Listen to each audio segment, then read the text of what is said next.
এই রোদের সানট্যান থেকে মুক্তি পাওয়ার জন্য আমি আজকে তোমাদের সামনে নিয়ে এসেছি একটি হোম রেমেডি, যা ব্যবহার করলে আমাদের ফেস এবং বডি একেবারে সানট্যান থেকে তো মুক্তি পাবোই, তাছাড়া আমরা চকচকে তকতকে একটি স্কিন কিন্তু পেতে পারি।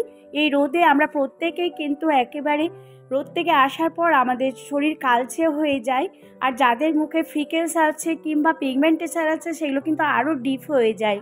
তো আমি যে ঘরোয়া রেমেডি তোমাদের সামনে ফলো করব, সেটি আমি প্রথমে ফেসের জন্য দেখাচ্ছি, পরে তোমাদের বডির জন্য দেখাবো।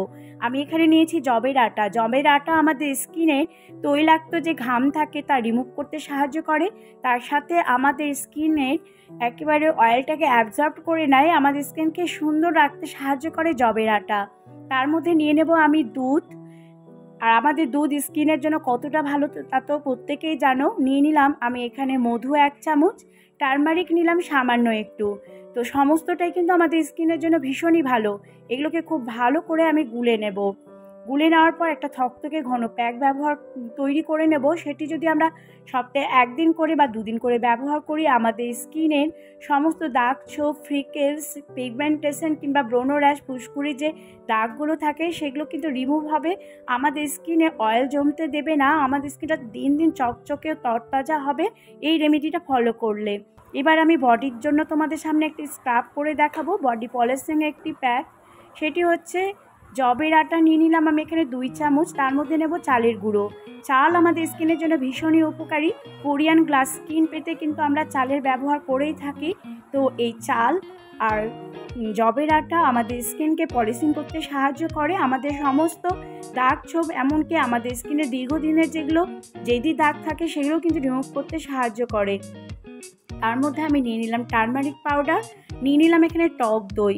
তো জানো তো টক দইয়ের মধ্যে থাকে ল্যাকটিক অ্যাসিড, যা আমাদের স্কিনে ব্লিচের কাজ করে, আমাদের দীর্ঘদিনের পুরনো দাগ ছোপ সমস্ত কিছু রিমুভ করে দেয়।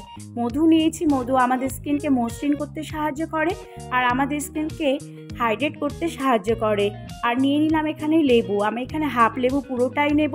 সপ্তাহে 1 দিন বা 2 দিন এই পলিশিং স্ক্রাব যদি ব্যবহার করা যায়, আমি বলতে পারি গ্যারান্টি দিয়ে, যতদিনের পুরনো দাগ থাকুক না কেন আমাদের সমস্ত কিছু কিন্তু রিমুভ হবে। যদি সময় না থাকে তাহলে সপ্তাহে 1 দিন, যেদিন ছুটি থাকে, যেদিন আমাদের কাজকর্ম কম থাকে, সেদিন কিন্তু আমরা এটি ব্যবহার করতে পারি। পুরো অল বডি, পায়ে আমরা সেগুলো লাগিয়ে নেব। লাগিয়ে নিয়ে 1/2 ঘন্টা ছেড়ে দেব, তারপরে ঠান্ডা জল দিয়ে ওয়াশ করে নেব। এই যে সানট্যানগুলো আমাদের গায়ে, হাতে, পায়ে পড়ে, সেগুলো কিন্তু রিমুভ করা সহজ।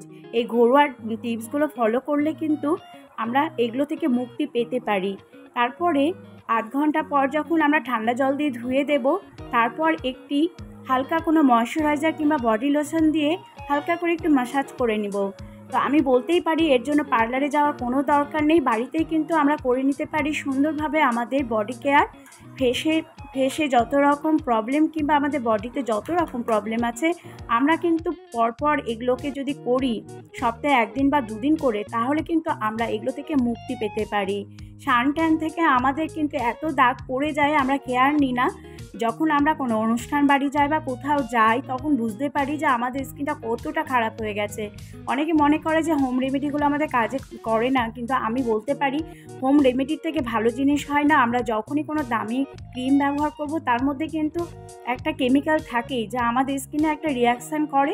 সাথে সাথে আমরা জেল্লা পেলেও সাথে সাথে পাওয়ার পর দীর্ঘদিন ব্যবহার করলে আমাদের স্কিনটা কিন্তু ড্যামেজ হতে শুরু করে। তো আমরা এই হোম রেমেডিগুলো যদি ফলো করি, আমাদের স্কিন থেকে কিন্তু 80 বছর হয়ে গেলেও আমাদের স্কিনের কোনো প্রবলেম হবে না। তো বন্ধুরা, এগুলোর উপর তোমরা কিন্তু একেবারে বিশ্বাস রাখতেই পারো। আমি এই যে টিপসগুলো তোমাদের সামনে দেখাচ্ছি, এগুলো ফলো করলে দেখতে পাবে যে আমাদের ফেস কিংবা আমাদের বডি দিন দিন কতটা সুন্দর হচ্ছে, কতটা জেল্লা আমরা ফিরে পাচ্ছি। তো এইভাবে আমরা কিন্তু করে নেব স্কিন কেয়ার। এই স্কিন কেয়ারগুলো কিন্তু আমাদের ভীষণ কাজে লাগে। এই যে আমাদের দাগ ছোপগুলো আছে, সেগুলো কিন্তু দিন দিন একেবারে হালকা হয়ে যাবে। টিপসগুলো ভালো লেগে থাকলে অবশ্যই লাইক, কমেন্ট, শেয়ার করতে ভুলবে না। সাবস্ক্রাইব করার অনুরোধ রইল।